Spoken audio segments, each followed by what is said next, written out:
what do we have here? We got the Divo Growler. It's a little dirty, but it's a really cool knife. Micarta. And this is polished. What is this deal? I'm trying to remember. Is it 14C? I feel like it's 14C. I'll put it up here, whatever it is. Pocket clip's a little too thin. That's one little critique I have of it. It's a really nicely made blade. Very sharp. Very cool polish on the blade. I can't remember if maybe the guy who I bought it from did the polish. Yeah, I'm not sure on that one. But anyway, the reason I wanted to talk about this one was it has a couple of very common mistakes, or I don't know what you would call it, defects? No, mistakes that knife companies make. Now, whether it's the designer or whether it's the guy who's, you know, figuring out how to put the design into the AutoCAD stuff, you know, I don't know. Let's look at the lock area, and that's the focus of this, these errors. Lock bar looks okay, right? It looks like there's some access because this side is lower than the lock bar. Does that make sense? Yeah, I feel like it should. You know, that seems right. It seems like you can get your thumb in there. Okay. The lock bar itself has a chamfer on it. It actually has a little 45-degree or close chamfer on it, which is great. Now, what is the issue? The issue is, on the other side of the lock, the liner comes all the way up to where it's kind of blocking the lock bar. Now, how can it block the lock bar on the back side? All you got to do is push the lock bar over, and the lock bar strength isn't too much. It's on the higher side, but it's not too much. It's not too strong. In fact, it's strong enough to where it's not quite drop shutty, but it's shake shutty really easy. So it's not too strong of a lock bar. But, so what's the issue? The issue is this far side of the liner is up above the lock bar even, just a little tiny bit. You could just say, even if it's just even with it, that's, you could say that that's, you know, just call it even with it. That's fine. But what happens is, as you press the lock bar over with your thumb, the other side of your thumb, the kind of the skin, the meat of your thumb, hits this far side piece of the liner. So you're trying to push it over, and your thumb is actually hitting this far side and kind of dropping down between the liner and the lock bar, so that the lock bar won't get pushed over right. All they had to do is lower that far edge just a little bit, not even as far as this, but just a little bit lower, and this lock bar access will be great. So we're going to go ahead and do that. In the process, we will take this guy apart and see what's going on with the Divo mash. Let's see. Be careful not to slip out of the nut there so you don't scratch up your knife like I just tried to do. Let's see, we got two more bolts here on the back, and they are also T8, which is great. Well, that one is not wanting to come. That one's not wanting to come. Let's see, are they on this side? Oh, come on, guys, really? Really? So these must be Loctited, because they aren't. Okay, maybe this one's coming out. Okay, I got one out. I thought maybe it was Loctited. Yeah, it is Loctited. Look at that. We got a little Loctite there. Don't Loctite these things, man. Especially in micarta, it's gonna screw in. It's gonna stay tight. You don't gotta Loctite it. That's insane. Yeah, I don't think it's gonna come. I think it's spinning. Yeah, we're spinning. So I gotta get another wrench and another. Let's see, is that a T8? I need another T8. All right, there we go. All right, so I can hold this side and hold this side in this goofy manner here, and hopefully get it going. Good grief, that sucker is tight. It's got all the Loctite in it. We used the whole bottle of Loctite. Look at that, the bearing just fell out. All right, so we got the screw out. These two Loctited screws. Now, does the pocket clip lock anything down? I don't think it does. think we're good to go now. All right. Well, I could be wrong. Boy, the blade can just come out, and the bearings can just come out, and the stop pin can just come out. Okay, wow, that's grubby. That is grubby in there. Get that cleaned off a little bit. All right. Oh, okay. We got like that spacer type design where the screw goes into each side of the spacer and it's able to spin. So with that, you want to make sure you get one in there tight, and then you can tighten up the other one. And in this case, they're probably both Loctited. Pretty interesting. They got a little cutaway down in there for the bearings. Oftentimes when they have liners like these, they'll do the liner just flat, and then they'll do the cutaway in the blade. But this one, the blade has no cutaway, and it's in the liner. Man, that is grubby. Let's get a paper towel and clean it up.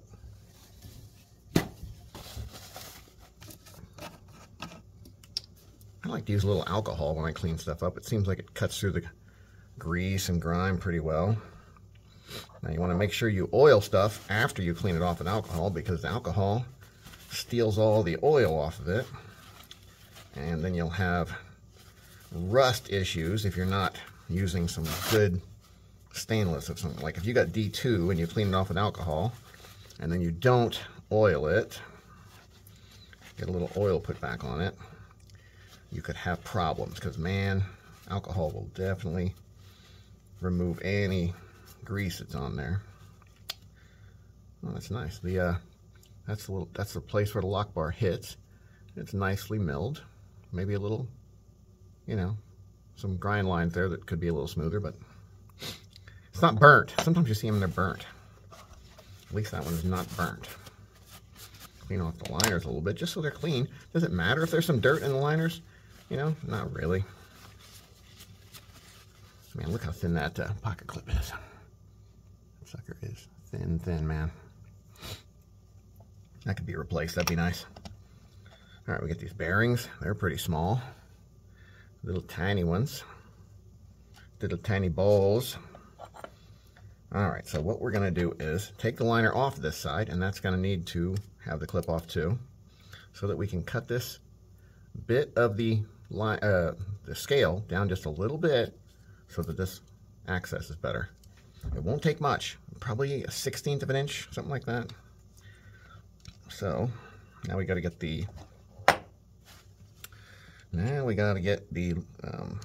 pocket clip off, and that is T6's, I think. That must not be T6. What the hell is that? T6? Why is it not going in? Oh, okay, there we go. Now that I believe it'll go in, it goes in. When I thought it wasn't going to go in, it didn't go in. It's like self-fulfilling prophecy. Listen, it's late at night. You're going to hear babble like that. It's very late here. All right, so we still got this guy. I don't know if I'm going to be able to get him out because I don't have anything to hold the other side with, and if it's Loctited, shit, that's a problem. All right, I would have liked to have not scratched it up, but now it has done pissed me off by not working right, so we're just going to grab it with some freaking channel locks and not care if it gets scratched up. So, got channel locks on it. So one trick for if something is over Loctited is you kind of go out, then back in, out, back in, go back and forth like that.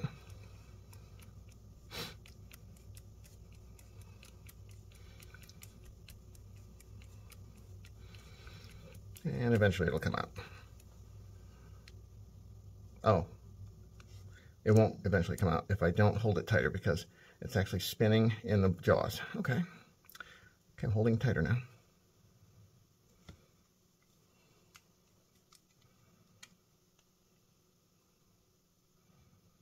Wow, it just keeps spinning. Okay, I gotta hold it deeper in the jaws and just really just dig into it, I guess. Ridiculous, guys. Come on, man.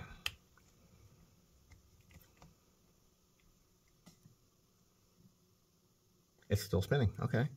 I might end up crushing it and destroying it because, I don't know, hopefully it's pretty strong. Jeez, man.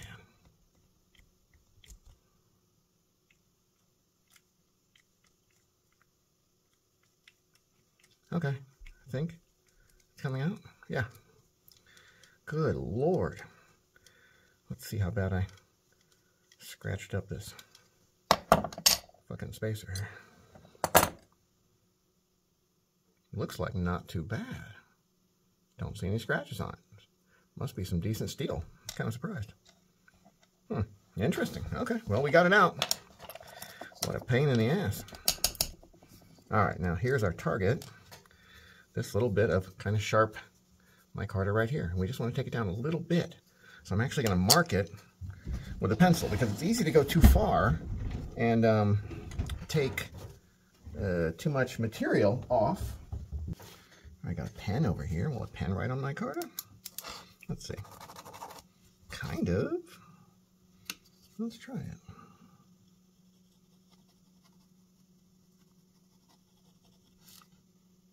Well, I can kind of see that.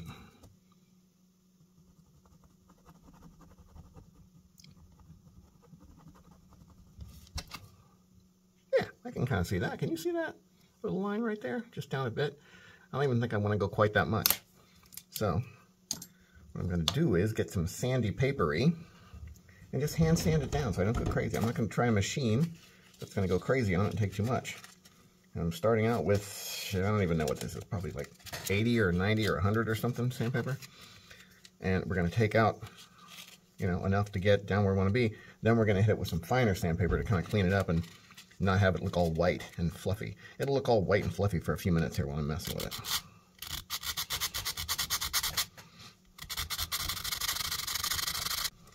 All right, let's see. Do we get down to the mark?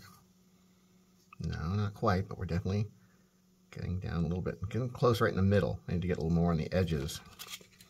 Doesn't take much, really, to be much better. It's weird how little changes. Shit, this thing's being annoying.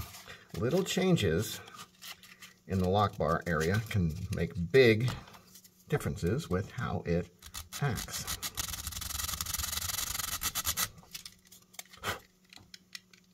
We are getting close. Just doesn't need a lot, just needs a little bit.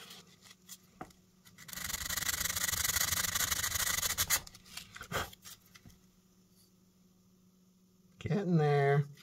A little bit more on each edge. And we'll be there.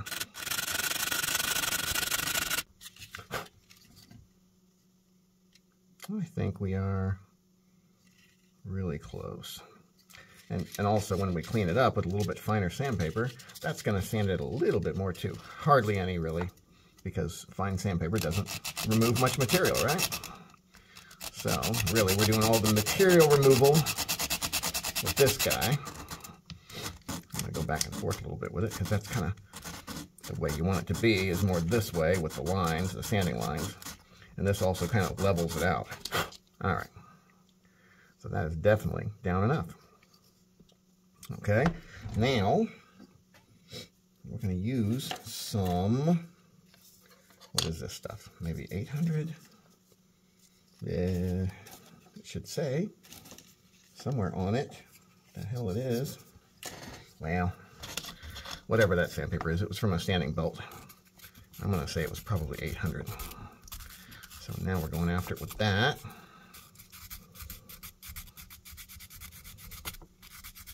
That's going to kind of smooth it out a lot smoother because the other sandpaper we were using was pretty rough. So this is going to, it's kind of turned white where you sand it with rougher sandpaper, and then when you sand it back with something finer, it ends up being kind of black again. Like you can see here, this is real black. It's almost like it's polished. And you can polish it too. I actually have a polishing wheel over there, that way, that I could use to tidy it up too. And that'll really tie it in and make it look like this original edge that's nice and smooth and black. I'm going to say they probably milled that, but they milled it at with some pretty fine milling bits, I guess, and at a pretty, you know, high speed, low feed rate so that it's smooth. Or they sanded it. I wouldn't think they sanded it, but who knows. All right, so Boy, that's looking pretty good. I don't even know if that needs to go to the polisher. It looks nice and black. Yeah, it ties in pretty well. Okay, so that's good. Now we're going to do a little relief cut. Wow.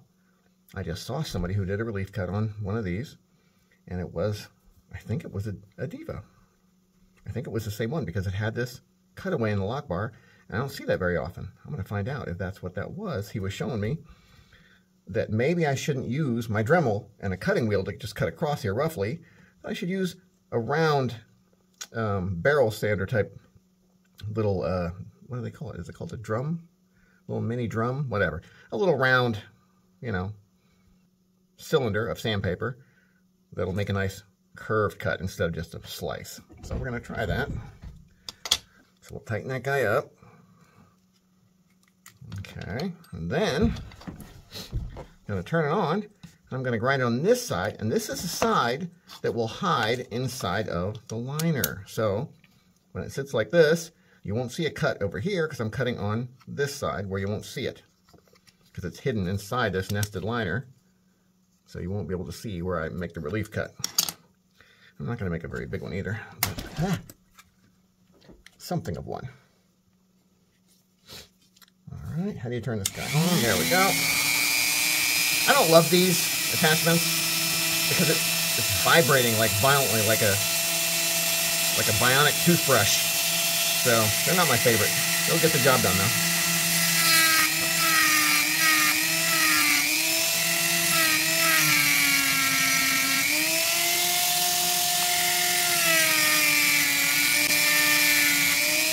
Gotta be careful not to overheat the metal. You don't want to make it super hot. So you grab it every once in a while, make sure it's not super hot. It's kind of hot. We'll give it a minute to cool down, and we'll hit it again. Not too bad though. All right.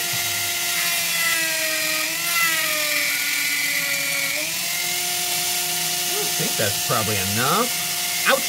Okay, that was a little hot. You can cool it off by dipping it in some water or something. Or just wait till it cools down like that.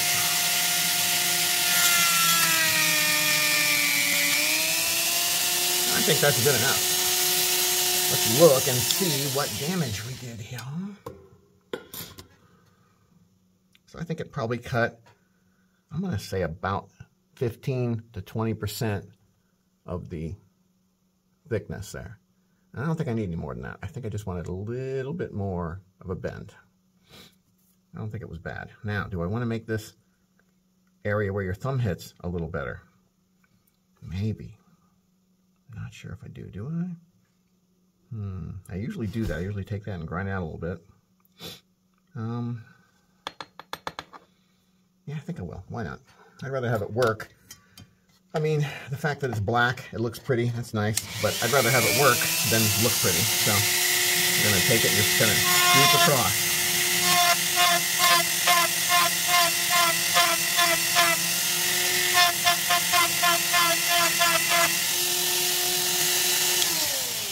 Okay, so I hit it at about a 45-degree angle, maybe a little bit less than a 45, but I think it's probably about a 45-degree angle.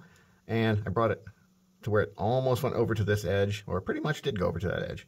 And that's going to be just a nice pillowy feel on your thumb instead of that kind of sharp feel that the other one was, or that it was before. All right, so we're going to put it back together now and see if we improved it or if we ruined it. Of course, it's not coming out, so I'll have to grab it with the fucking pliers again. Good Lord, man. I'm not a big fan of how they did this. Okay, Jesus Christ. All right, we'll clean out these areas where the bearings go. Let's see, is there? Yeah, and it has a little lockdown area that keeps the pivot from spinning. So that's cool. Yeah, it goes this way, it looks like. I always like to put everything together with the blade bent in a little bit like this, not straight out. It seems like everything kind of gets jammed up when you put it in with the blade straight out. It takes more pressure to hold it down this way because you're having to hold it down against the lock bar, but I think it's still better. Oh, shit, I need this pretty pivot collar. I think it's aluminum. It looks like an aluminum pivot collar because it's black, and you can't anodize titanium black, so it's not titanium. You could coat titanium, but I think it's probably just aluminum, which is fine. Could be coated steel. And then if you really want it to be a little more drop shot, you put a little drop of oil right on that detent ball and let it spread around a little bit. That'll help it be a little more smooth and drop shotty.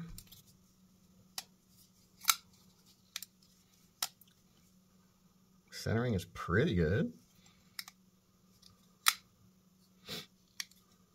Interesting. It's got a little lock stick now. I wonder why. I feel like it was locking at 30% before, and now it's not.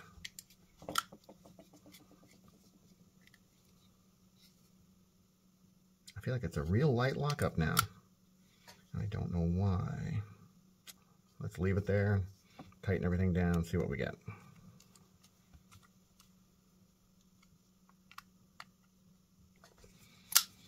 Lockup is like 15%. It's not coming loose though. So, I don't know. Definitely feels better on the thumb, except for the fact that now it's got some lock stick. Did I cause that? I mean, quite possibly. I don't know how. I don't know how I caused it. What did I do? I don't know. Makes me sad though, because it's a cool knife. I mean, I could maybe fix it with a little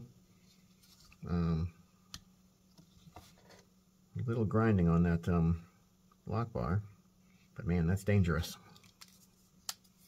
I don't know. I'll let you know if I figure something out. So I've messed with it as much as I can. I was trying different things like tighten the pivot first with the lock bar pressed over in as deep as I could get it, then tighten the rest. That seemed like it worked okay.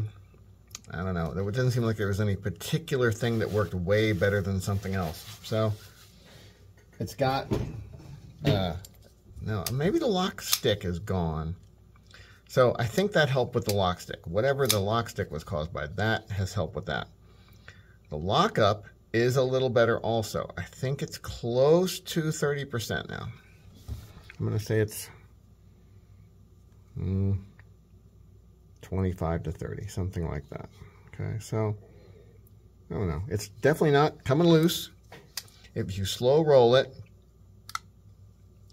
it is actually locking up or locked now. Let's see. Oh, the pivot's a little loose now. Shit. I Loctited the pivot, but still came a little bit loose. Okay, that's better. Okay, still close to drop shutty. And still centered pretty good. And let's see, is it going to lock up if you slow roll it? Yes. Okay. I don't know what happened. A few minutes ago it wasn't working right, and now it seems like it is. I have no idea. Something clicked into place. I don't know. I'm not sure what's happening. But it's working better now. I don't know what happened. I wish I knew. Okay. Well, I take back what I said, because I don't know what happened, but now it's locking up right. It's not, doesn't have lock stick anymore. I wonder if this thing was twisted a little bit and it was not set down in the thing that keeps it from spinning, that little detent area, whatever the heck it's called. I wonder if that's it. Interesting. Wonder if we can see, if we look back, if this piece was sticking out a little bit, because I didn't notice it. But man, it's definitely better now. It's right around 30%. No lock stick. Close to drop shutty. Centered. Good action. I don't know what to say now. I was about to say I don't really like the Divo. Now I like it. Is it getting loose again? No, it's staying tight now. Okay. Really nice. Really smooth. I think I must have had something a little crooked, pinched, something, but now it's good. Boy, that blade is a ridiculous fingerprint magnet. Look at that. Just ridiculous. Okay, so I don't hate it, and now that the lock access is better, definitely easier to open and close, and whatever I did wrong to it has fixed itself, so that's good. Now all that's left to do is cut a kind of Bowie cut. Right now I don't know if I'm going to do that. I like it the way it is, strangely for me. Pocket clip though, no, need a new one. Anyway, the Divo Growler has fixed itself somehow, and I like it. So, that's it. Have a nice day.